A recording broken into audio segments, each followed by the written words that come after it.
Happy Thursday, gang. We're here at Fuel House Gym. My name is Brian Hurst. My name is Josh. We are your coaches for today's practice of the day recap. Hope you brought your barbell, bacon, and beer shirt. In bells we trust. All right. After you spent 5 to 7 minutes getting your body warmed up, any stretches, mobility work you know that your body needs, we're getting into movement prep. 3 moves, 3 rounds. We're going to start with 5 foundation hinges. And from your deadlift stance, you're going to hinge, then sweep your thumbs up to the sky, palms are facing each other. Try to line your ears with your biceps, and then bring your arms back to your side as you stand tall. Then we'll go into 8 and 8 plank and shoulder taps. So from a high plank position, we're getting our shoulders stacked right over our elbows and our elbows over our wrists, trying to keep those hips from rocking side to side. And you hear that little we're keeping our core braced.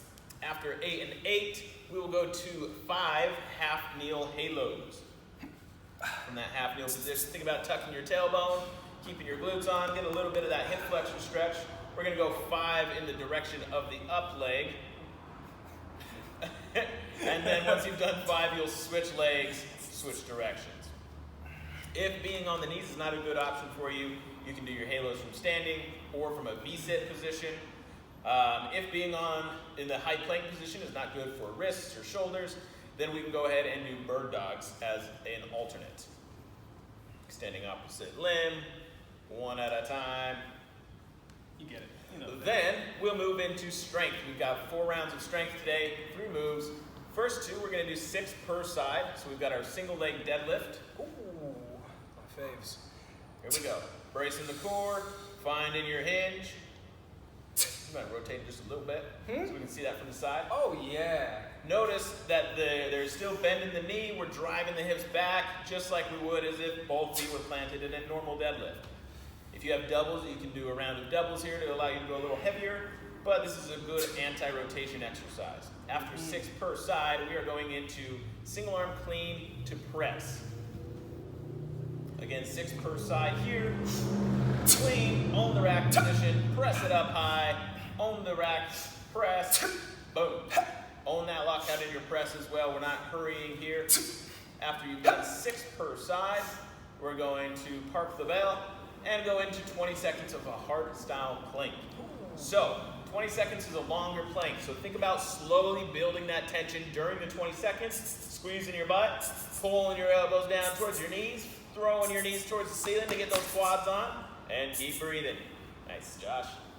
As the rounds go on, try to get a little bit tighter as you go. As you go. Yeah. Then we'll get a little bit of fast and loose, shake off some of that tension. Now, this is where the fun begins. Well, you're already having fun at this point, right? Let's be honest. I'm having fun. So, we're going to finish off today with a Tabata conditioning. We're going to do 6 rounds here, so set your timer for 36 rounds. We're working 20 seconds on, 10 seconds off. We're going to start out here. First move is Kettlebell Swing. These are going to be 2-handed. So you're swinging for 20 seconds. This will give you somewhere between 10 to 13 reps. Just enjoying that flow, breathing with the hips. Enjoying it. Look at that smile on his face. He's having fun. Then we'll park it like a pro. We'll have a quick 10-second transition. No, the fun is just beginning. Fun's just beginning? Now we're going to snatch. Tell us more, Brian. We're going to do a right side snatch. Ooh. Square up with your bell. Boom. Blast that bell overhead, using those hips and your breath together. If snatching is not in your arsenal, single arm swings is a good option. Boom. Nice and square to the bottom and the top of the rep. After 20 seconds, you're going to park it. Quickly shake it out. Get ready for the other side because you're going to repeat it on your left. Nah, enough of this. Then we'll go into a front rack march on the right. Oh, on the right. On the right now. Oh. Going right, left. So in that rack position, think elbow tight, vertical forearm, strong wrist, fist is below the chin. So we want to stay nice and tall. Don't let that rack pull you down to the loaded side. We'll do 1 interval on both sides. And I like to create tension through the body. by squeezing this down arm as I squeeze this up arm too. Boom. After you've done one interval on each side, our last interval is actually fast and loose. Ooh. So, even though it's plenty of intensity during our swing, snatches, and rack march, you're gonna have 40 seconds to shake it off however you need. Get any water, dance, put on some good tunes, have a good time. After you've done 6 sets, you are all done. Have a great day, but wait! Woo! If you don't have the bells for swings, or maybe the ballistics aren't agreeing with you, we've got a couple different options. Tell us more, Brian. I would love to. So for our swings, you can either deadlift, take out the ballistics here, just find a nice hinge and plank, pack in those lats, or if you feel really good today and don't want to do any hinging, we've got squats for you. You can either do those goblet, front rack, it's up to you. We went over our single arm swings instead of a snatch.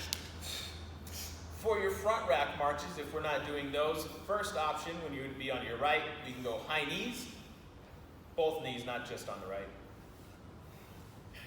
And then instead of a left side march, you would do dead bugs, alternating limbs, just like our bird dogs, but on your back. After that, you're all set. Tomorrow's Friday. Sorry, on your back. That's a dead bug. Boom. You're all set. Have some fun. We'll see you next time. Thanks for joining.